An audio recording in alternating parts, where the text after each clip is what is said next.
Hello again.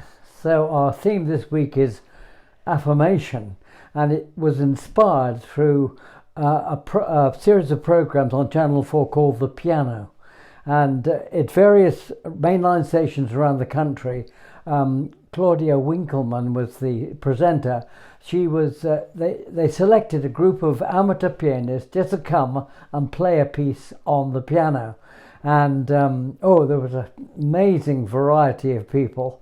But what they didn't know was that hidden away, listening and watching, was Lang Lang, who's an amazing pianist, and Mika, who is also a great performer. And they were watching, and they were going to select each week the very best person who would go on to the Royal Festival Hall. And the thing which impressed me was that they were just so full of encouragement, of praise, of affirmation to these pianists. And those who were selected to go to the Albert Hall, they'd all had some amazing challenges. One young man, his father had committed suicide, and part of his piano playing was really a healing process. But we just thought, well, affirmation is a wonderful thing, and we can we can just see people doing wonderful things and just not tell them. And it reminded me of many years ago when we went on a beach mission. This is where Joyce and I met, and I was there on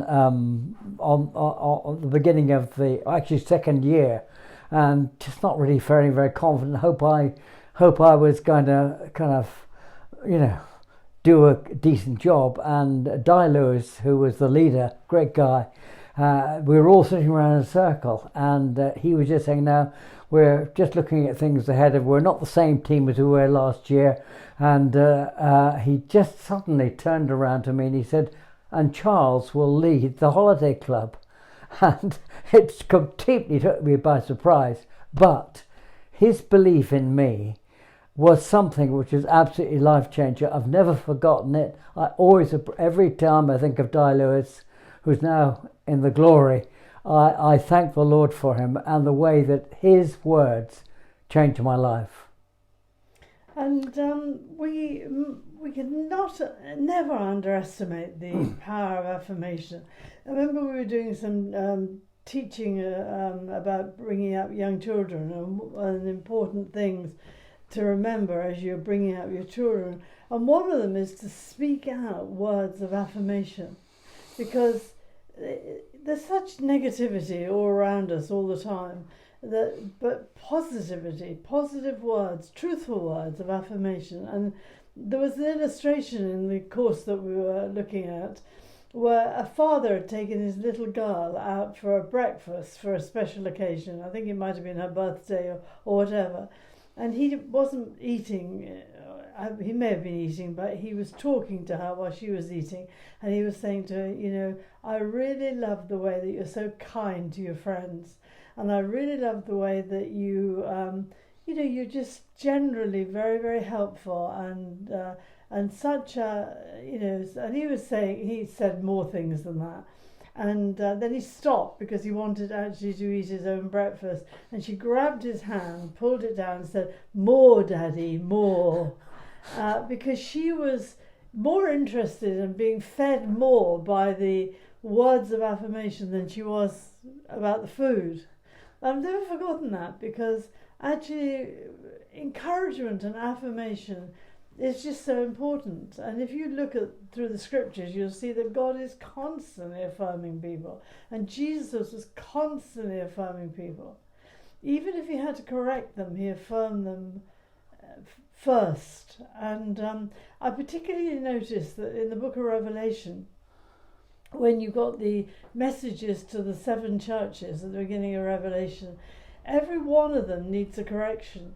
But first and foremost, the Spirit is speaking, and every one of them is encouraged. I know your works. I know you've done this and done this, but. And it's a very good principle, even if you have to correct somebody, to actually first affirm them for the good things that they've done, and then talk about the things that need bettering and improving. Yes, recently in our Bible reading, there was this lady who broke the alabaster box over Jesus. And there was some consternation. Oh, what did she do this for? And it would appear that she was really quite a disreputable woman. But Jesus said she has done a beautiful thing. And he rebuked all those who were criticizing her, and he affirmed her. And I actually said, wherever the gospel is preached, this story is going to be told about this woman. It must have changed her life, because she was a rejected person. She was a person who was an outcast of society. But Jesus came in and his words changed her life. And actually to hear so many people talking about negativity that was spoken over them when they were young, and how that's almost taken a lifetime for people to really get free of it. Which is a great warning to us. So it's the things that you don't see that need affirming. And I share in the written word this week about Susie, who was our events coordinator in the church, and just a few years ago she had an event. It was actually at the Noah's Ark Zoo farm, and everybody was there, and there was a barbecue, and we were having an absolutely amazing. It was one of those sunny days that were absolutely beautiful, and just crowds of people there. And Susie was just sitting down. I went over to Susie. I said, Susie, this is an incredible event, great success. You have done a brilliant job. And she almost looked surprised, why are you saying this to me?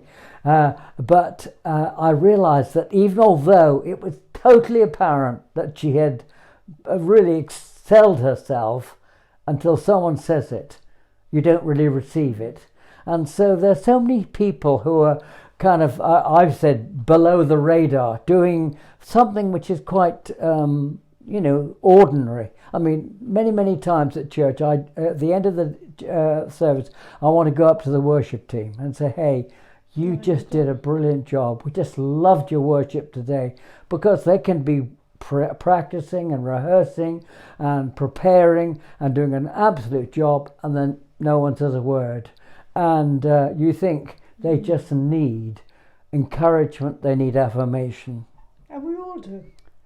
I think as a nation, we're very scared of making people proud or big-headed, and so we tend not to affirm people. Americans are much better at it. But I believe that it's within the Christian church, it's just so good to get it as a principle in everything we're doing to affirm people. YWAM, I believe, have had a revelation about this, and I know that in many YWAM circles there are times when they will sit somebody in the middle of a room and everybody will speak out words of affirmation, not to make them proud, but just simply to honour them, really, and honour what God is doing in them.